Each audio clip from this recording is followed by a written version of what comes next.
എല്ലാവർക്കും നമസ്കാരം. അത്തം നക്ഷത്രക്കാരുടെ ആരോഗ്യപരിപാലനത്തിനായി ശ്രദ്ധിക്കേണ്ട കാര്യങ്ങൾ എന്തൊക്കെ എന്ന് പരിശോധിക്കുകയാണ് ഈ വീഡിയോയിലൂടെ. അത്തം നക്ഷത്രത്തിൽ ജനിച്ചവർക്ക് 1-ാമത്തെ വയസ്സിലും 3-ാമത്തെ വയസ്സിലും ജലദോഷവും കഫാധിക്യം മൂലവും ബുദ്ധിമുട്ടുകൾ നേരിടാൻ സാധ്യതകൾ കാണുന്നുണ്ട്. തക്കതായിട്ടുള്ള ചികിത്സാ കാര്യങ്ങളും ദോഷപരിഹാരങ്ങളും ചെയ്യേണ്ടതാണ്. 5-ാമത്തെ വയസ്സിൽ മരത്തിൽ നിന്നും വീഴ്ചകൾ ശ്രദ്ധിക്കേണ്ടതാണ്. 25-ൽ കള്ളന്മാരാൽ ബുദ്ധിമുട്ടുകൾ ഉണ്ടാവാം. 33-ൽ അധികാരികളാലും വ്യവഹാര നടപടികളും.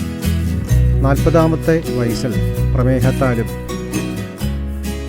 55-ൽ വാതരോഗങ്ങളെ കൊണ്ടും. 57-ൽ ചില വിശ്വാസവഞ്ചനകളാലും.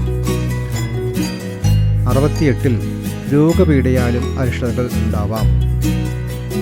ഈ സന്ധികൾ മാറിക്കിട്ടുന്ന പക്ഷം 86-ൽ കന്നിമാസത്തിലെ ചൊവ്വാഴ്ചയും പൂർവപക്ഷ ത്രയോദശിയും കൂടിയ ദിവസം അത്തം നക്ഷത്രം ഉദിച്ച് ഒരു നാഴികയ്ക്ക് ശേഷം ആപത്തുകൾ സംഭവിക്കുമെന്ന് ജ്യോതിശാസ്ത്ര ഗ്രന്ഥങ്ങൾ സൂചിപ്പിക്കുന്നു.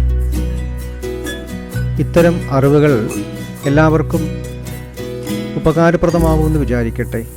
കൂടുതൽ വിശദാംശങ്ങൾ അവരവരുടെ ജാതക പരിശോധന നടത്തി വിലയിരുത്തേണ്ടതും പ്രത്യേകം പരിഹാരങ്ങളും നമ്മൾ നിശ്ചയിക്കേണ്ടതുമാണ്.